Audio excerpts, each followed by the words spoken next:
প্রত্যাশা রাখতেছি সকলে সুস্থ এবং সুন্দর আছেন। আজ গ্রামীণ ব্যাংক শিক্ষানবিশ কেন্দ্র ব্যবস্থাপক পদের কিছু তথ্য, নতুন আপডেট এবং প্রশ্ন নিয়ে উপস্থিত হয়েছি। আশা করি প্রশ্নগুলোর সমাধান আপনারা পেয়ে যাবেন। পাশেই থাকুন। চলে যাচ্ছে মূল ভিডিওতে। পরম করুণাময় সৃষ্টিকর্তার নাম স্মরণ করে আজ গ্রামীণ ব্যাংক শিক্ষানবিশ কেন্দ্র ব্যবস্থাপক পদের প্যানেল প্রত্যাশিত যারা আছেন তাদের জন্য তথ্য আপডেট নিয়ে উপস্থিত হয়েছে আজকের ভিডিওতে। আজ গ্রামীণ ব্যাংকের শিক্ষানবিশ কেন্দ্র ব্যবস্থাপক পদের প্যানেল প্রত্যাশীদের কিছু প্রশ্ন আছে, সেই প্রশ্নগুলোর সমাধান নিয়ে আপনাদের মাঝে উপস্থিত। আপনাদের মাঝে ইতিমধ্যে যে প্রশ্নগুলোর উদয় হয়েছে সে প্রশ্নগুলো দেখতে পারেন। প্রথম প্রশ্ন ছিল প্যানেলে কারা কারা থাকবে। 2 নং প্রশ্নে ছিল ভাইবা কত নম্বরের হয়েছে। 3 নং প্রশ্নটা জবটা করার পাশাপাশি পড়াশোনার সুযোগ আছে কিনা। 4 নং কবে থেকে প্যানেলে ডাকা শুরু করবে। এই 4টি প্রশ্নের উত্তর দেব। এছাড়াও যদি আরও আপনাদের অন্যান্য কোনো প্রশ্ন থেকে থাকে তাহলে অবশ্যই কমেন্ট সেকশনে তা জানিয়ে দেবেন। আমি সেগুলোরও উত্তর দেওয়ার চেষ্টা করব বা সমাধান টানার চেষ্টা করব। আপনাদের প্রথম প্রশ্নটি ছিল প্যানেলে কারা কারা থাকবে। এর উত্তর অতি সহজ বা আপনারা সকলেই বুঝতে পারবেন যে প্যানেল প্রকাশ করার ক্ষেত্রে যে 4টি ধাপে প্যানেল প্রকাশ করার সুযোগ রয়েছে। ইতিমধ্যে প্রথম ধাপের রেজাল্ট প্রকাশিত হয়েছে, তাহলে সে অনুযায়ী আরও 3টি ধাপ এখনও বাকি রয়েছে।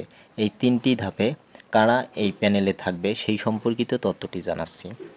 যারা ভাইবা দিয়েছেন অলমোস্ট সকলেই প্যানেলে আছেন বা সকলেই প্যানেলে থাকবেন, কিন্তু এক্ষেত্রে কার কার জবটা হবে আর কার কার জবটা হবে না সেটাই হলো কথা। যারা ভাইবা, রিটেন এবং প্রিলি 3টিতে মোটামুটি মার্ক পেয়েছেন বা সব কিছু মিলে এভারেস্ট অলমোস্ট একটা সম্মানজনক স্থানে রয়েছেন, তারা অবশ্যই প্যানেলে ডাক পাবেন অথবা আপনাদের জবটা হওয়ার সুযোগ অনেকটা রয়েছে। এখন প্রথম ধাপের যে রেজাল্টটি অনুষ্ঠিত হয়েছিল তারা ইতিমধ্যে 100 প্রত্যেকটি জোন থেকে 140 জন প্লাস নিয়োগ পেয়েছে। 140 জনের মধ্যে যে 140 জনেই জবটা করবে তা নয়, এটা গড় হিসাবে আমি ধরলাম। প্রত্যেকটা জোনে 140 জন প্লাস নিয়োগ হয়েছে। এখন এখান থেকে যে ঘাটতিটা বের হবে বা যারা জবটা করবে না তাদের সঙ্গে আবারও 140 জন যোগ হয়ে তাদেরকে দ্বিতীয় প্যানেলে ডাকা হবে। এই দ্বিতীয় প্যানেলে আপনারা প্রত্যাশা রাখতে পারেন যারা প্রিলিতে কমপক্ষে 30 নম্বর এবং রিটেন 2টি প্রশ্নের উত্তর দিয়েছেন, রিটেনে 2টি প্রশ্নের উত্তরে আপনারা গড় হিসেবে অ্যাভারেজ ধরে নিতে পারেন যে 6 মার্ক করে পাবেন, 3 3 6 কিংবা অ্যাভারেজ মিলে 7 5 আশা করতে পারেন। এক কথায় আমি বলতে যাব প্রিলি এবং রিটেন 2টি মিলে আপনাদের যদি টোটাল মার্ক 36 অর্থাৎ 35 প্লাস যদি হয়, 36 37 38, তারা সেকেন্ড প্যানেলে ডাক পাওয়ার সম্ভাবনা অতি খুবই সন্নিকটে। তারা 35 প্লাস যারা পেয়েছেন তারা দ্বিতীয় প্যানেলে ডাক অবশ্যই পাবেন বলে আমি আশা করি। তাহলে প্যানেলে কারা থাকতেছে এটা আপনারা বুঝতে পারছেন। যারা ভাইবা সকলেই দিয়েছেন বা সকলে যারা ভাইবাতে অংশগ্রহণ করেছেন তারা সকলেই প্যানেলে আছেন। এখন কার কার জব হবে কার কার হবে না এটা প্রধানত নির্ভর করবে প্রথমত সৃষ্টিকর্তার উপর, দ্বিতীয়ত আপনার পরীক্ষার কীরকম দিয়েছেন না দিয়েছেন তার উপর। আশা করি প্রথম প্রশ্নটির উত্তর আপনারা বুঝতে পেরেছেন। এবং 2 নং প্রশ্নটি ছিল ভাইবা কত নম্বরের হয়েছে। আপনাদের প্রিলি পরীক্ষা হয়েছিল 40 নম্বরের এবং রিটেন হয়েছিল 10 নম্বরের, টোটাল 50 মার্কের। আর 100 মিল করার জন্য বাকি থাকতেছে 50।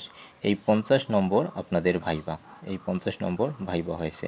তাহলে ভাইবা অনুষ্ঠিত হয়েছিল 50, প্রিলি এবং লিখিত দুইটা, এই দুইটা মিলে হয়েছিল বাকি 50। তাহলে টোটাল হয়ে যাচ্ছে 100। তাহলে আপনাদের গ্রামীণ ব্যাংক শিক্ষানবিশ কেন্দ্র ব্যবস্থাপক পদের টোটাল 100 মার্কের পরীক্ষা হয়েছে। 100 মার্কের মধ্যে যারা সম্মানজনক স্থানে রয়েছেন তারা প্যানেলে ডাক পাবেন বা তাদের জবটা হয়ে যাবে। অ্যাভারেজ আপনারা ধরতে পারেন যে যারা 75 প্লাস পেয়েছে তারা প্রথম প্যানেলে ডাক পেয়েছে। এখন দ্বিতীয় প্যানেলে ডাক কারা পাবে? যারা 70 থেকে 75-এর মধ্যেই আছে তারাই দ্বিতীয় প্যানেলে ডাক পাওয়ার সম্ভাবনা অনেকটা বেশি। এ নিয়ে আমার নতুন আরেকটি ভিডিও দিব পরবর্তীতে, এই ভাইবা এবং টোটাল আপনারা প্যানেল আকারে যে নম্বরগুলো ডিভাইডেড করার মাধ্যমে কারা কোন প্যানেলে থাকতে পারেন সেই সম্পর্কে পরবর্তী একটা ভিডিও আমি অবশ্যই দিব।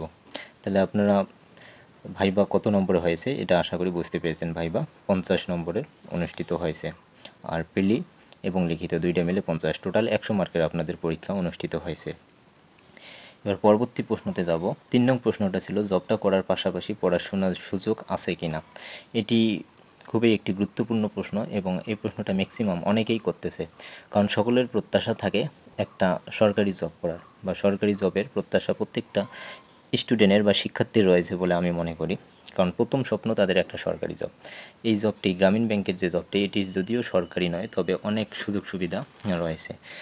এখন প্রত্যাশা তো সবাই থাকতে পারে, তাই জবটি করার পাশাপাশি অনেকেই পড়াশোনা করে এগিয়ে যেতে চান এবং তাদের জন্য অবশ্যই শুভকামনারও থাকবে বা রয়েছে, তারা অবশ্যই এগিয়ে যেতে পারেন।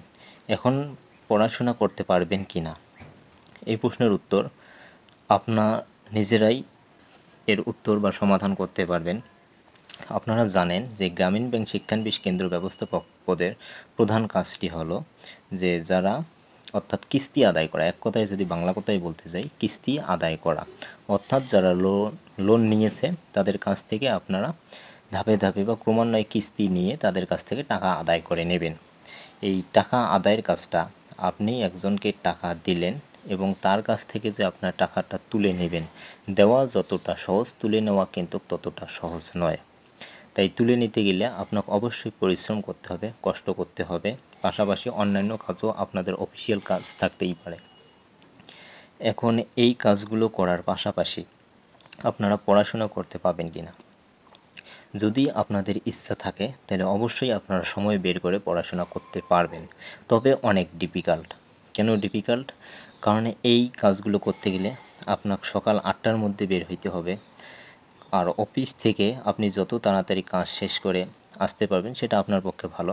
সেটা আপনার কাজের উপর ডিপেন্ড করবে, আপনার চালনের উপর অর্থাৎ চলাফেরার উপর নির্ভর করবে, সময় কিভাবে ক্ষেপণ করবে না করবে তার উপর, এবং অফিসিয়ালি যে ব্যক্তিগত কাজ প্লাস পাশাপাশি অফিসিয়ালি আপনার কিছু কাজ দিবে সেই কাজগুলোর উপর নির্ভর করবে।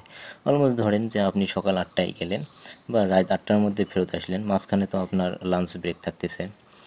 এখন যদি 8টার মধ্যে আপনি বাসায় ফেরত আসতে পারেন, সকালবেলা আপনাদের পড়াশোনা হচ্ছে না, তাহলে এক কথায় আমি ধরে নিলাম রাত 8টা থেকে আপনি 1টা 2টা 12টা যে যতটুকু করতে পারে বা পরিশ্রম করতে পারে সেক্ষেত্রে আপনার সময় বের করে পড়াশোনাগুলো করতে হবে। তবে অবশ্যই আবারও বলতেছি অবশ্যই ডিফিকাল্ট হবে, কারণ এই কাজগুলো করতে গেলে অবশ্যই আপনাকে হয়তো মাঝে মাঝে অনেক বোরিং ফিল করবেন, যে আপনাদের ভালো লাগতেছে না, আজ এটা কাল ওটা, এরকমভাবে হয়তো হেজিটেশনে পড়তেই পারেন।